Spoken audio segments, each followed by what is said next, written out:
highlights from the past year? Hi, Danica. Good to catch up again. And yeah, it has been just over a year. It's been a busy but really good fun last 12 months. I think when I think about the major achievements, it's around the team. We've really built up the team from first principles in two ways. Firstly, we had a team scattered across two countries and multiple offices. Now we really just have that team in one location here in Perth, which is close to the asset, so we can get boots on the ground even through this kind of COVID period. And also we've built up that team. Adding mining engineering and processing really allows us to go from understanding part of the Haveron puzzle, the geology, which I think we understood very well, but extending that, broadening out that exploration team, but also adding these disciplines of mining engineering, processing, and finance as well. So we're a more comprehensive capability, and that allows us to engage better into the joint venture. And that's perhaps the other big change here is the amount of engagement we have with Newcrest. It's a building and strengthening relationship, but we've switched to monthly meetings, which I think is really positive from the previous quarterly engagement. And all this allows us to have more influence, understand our asset, and be better owners of that 30% stake in Haveron. So it's been a really busy year building us up from first principles, but I think very successfully so. That's fantastic. So I guess looking ahead to 2022, what is Greatland focusing on and what can investors expect from the company this year?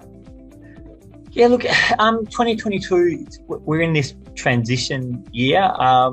In 2023, I'd like to say that we'll be in production, which is obviously a huge milestone for us. But during this year, we'll continue to focus on that exploration and the growth. But also, again, it's about continuing to building our foundations. During the last year, I talked about people in the last question, and I should have added to that the board as well. We added Paul Hallam, who's a really well-respected person with some considerable mining experience, including at Newcrest, including at Fortescue. His addition to the board has been terrific. And again, I think what we'd like to do is continue to add more talent to the board or augment the talent on our board.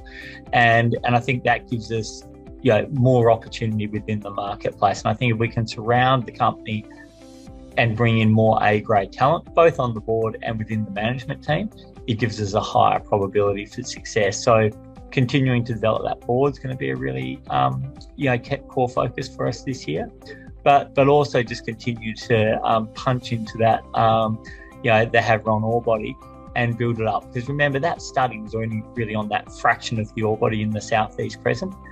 As we continue to drill, we're starting to see more and more and understand more and more about the broader opportunity at Haveron, which we think is world class, and that is increasingly apparent. Well, touching on Haveron, you've had some great results recently with detection of the new zone of mineralisation. What are some of the key takeaways from this? I think if you look at the body of work over the last 12 months, every drill hole we hit, has mineralised into intercepts, which is an extraordinary outcome. And then as you go through, look, we're targeting that southeast crescent. It's an incredibly consistent and high-grade zonation. So that's incredibly pleasing. And then as we've drilled more, we've identified whole new areas, such as that eastern breccia, where we now have, say, half a dozen plus 200-metre intercepts running through that eastern breccia.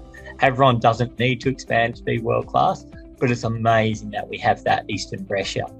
And then if we look at the most recent set of drill results, you see that 70-metre intercept at plus 6 grams into that eastern breccia, which was traditionally, we've seen more running at around 1.5, 2 grams.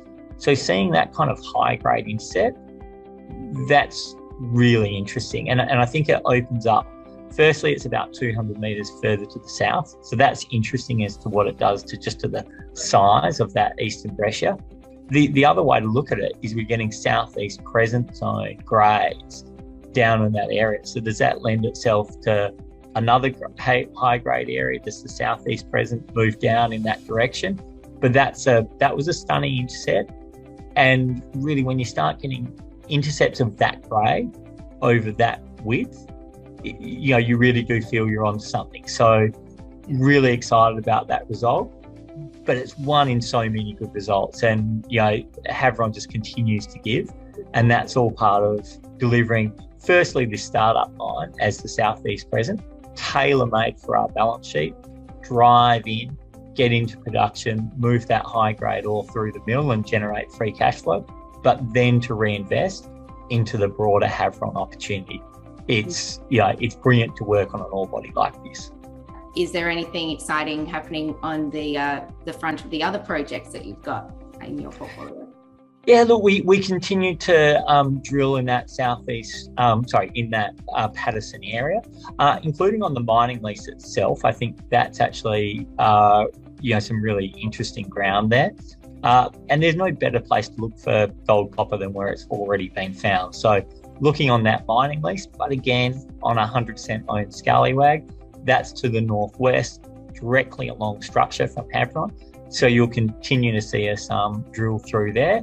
And then as you move further to the northwest onto the Jury joint venture ground, it's not drilling season just now. It's wet and hot up there. So we tend to do the planning and pull back from boots on the ground at this time of year, unless they're supported by the full kind of Haveron camp. But as we kind of move into the June quarter, you'll see those drills spinning again, which will be excellent. And it's a tremendous place and has great option value in the portfolio. In addition to that, you'll see us spend some time elsewhere in the portfolio. And the one we're really keen to get into is that Ernst Giles. Ernst Giles, Archean Greenstone Belt, under-drilled, underexplored, associated with a lot of the gold mineralisation discovered in Western Australia. So we're really looking forward to that. But that's a First Nations issue. We really think we'll probably have that agreement this year and potentially even be spinning on a drill rig at the back end of this year. But certainly like to think our full access agreement will be sorted short term. And that's a beautiful project to get involved in. Wow, so much going on. It's great that you've built out the team so you're able to run everything concurrently. Is there any other comments you'd like to share with investors?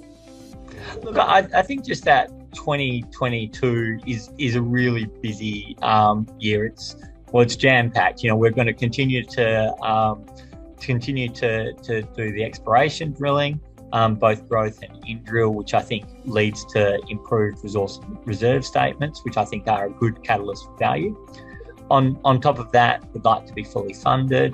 There's a debt piece, which perhaps cornerstones that. We have that 5% option out there with Newcrest.